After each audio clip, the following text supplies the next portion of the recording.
Hello viewers, আপনি যদি আপনার ভিডিও ভাইরাল করতে চান, তাহলে এই ভিডিওটা আপনার জন্য। ভিডিও ভাইরাল করার সঠিক কিছু পদ্ধতি আছে, কিছু নিয়ম আছে।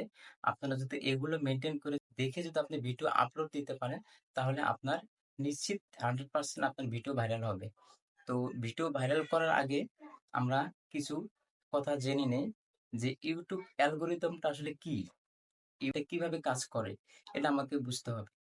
তো আপনি যখন একটা ভিডিও আপলোড দিবেন, তো আপনার ভিডিও কোয়ালিটি কিন্তু অবশ্যই আপনাকে ভালো করতে হবে। আর এর আগে আপনাকে থাম্বনেল, আপনার YouTube যে থাম্বনেলটা আছে, সে থাম্বনেলটা আপনার খুব সঠিকভাবে সুন্দরভাবে কিন্তু আপনার দিতে হবে। আর থাম্বনেলে আপনি যে লেখা দিবেন, যে অনুযায়ী আপনি ভিডিও বানাবেন সেটা কিন্তু দিতে হবে। আপনি থাম্বনেল দিবেন একটা, ভিডিওতে দিবেন আরেকটা।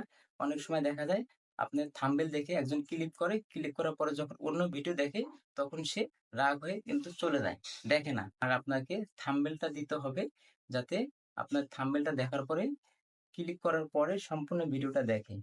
তো অ্যালগরিদম কিন্তু বুঝে যাবে যে আপনার ভিডিও কোয়ালিটিটাও ভালো। কারণ আপনার থাম্বনেলটা সে দেখেই কিন্তু ভিডিওটা ক্লিক করে সম্পূর্ণ ভিডিওটা দেখছে। তখন কিন্তু আপনার যদি গেমিং ভিডিও দেন, তখন কি হবে?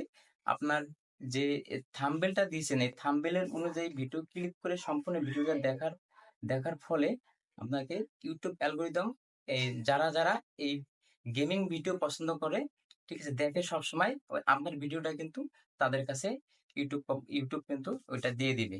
তখন কিন্তু আপনার ভিউজটা বেশি হবে।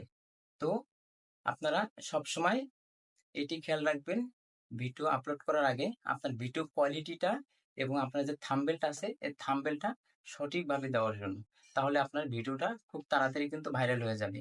আর দ্বিতীয় যে বিষয়টা, সেটা হচ্ছে আপনারা আ ভিডিও আপলোড দেওয়ার আগে, ঠিক আছে? অনেকে আছে সরাসরি আপলোড দিয়ে দেন। কিন্তু আপনারা সরাসরি ডাইরেক্ট আপলোড দিয়ে দিবেন না। ওয়াইটি স্টুডিও থেকে দিতে পারেন। আবার আপনার ক্রোম ব্রাউজার আছে, সেখান থেকেও আপনারা কিন্তু ভিডিও আপলোড দিতে পারেন। তবে ভিডিও আপলোড দেওয়ার আগে আপনারা পাবলিক করে দিবেন না। পাবলিক না করে দিয়ে আপনারা সেটি আনলিস্টেড রেখে দিবেন। যদি আপনার কোনো সমস্যা হয় ভিডিওতে, আপনার পরবর্তীতে সেটি রিমুভ করতে পারবেন। ঠিক করে আবার আপলোড দিতে পারবেন। তো যদি আমার ভিডিওটা দেখে আপনি একটু উপকৃত হন, যদি ভালো লাগে, তো আমার চ্যানেলটা সাবস্ক্রাইব করে দিবেন। ভিডিওটি ভালো লাগলে একটি লাইক করে দিবেন।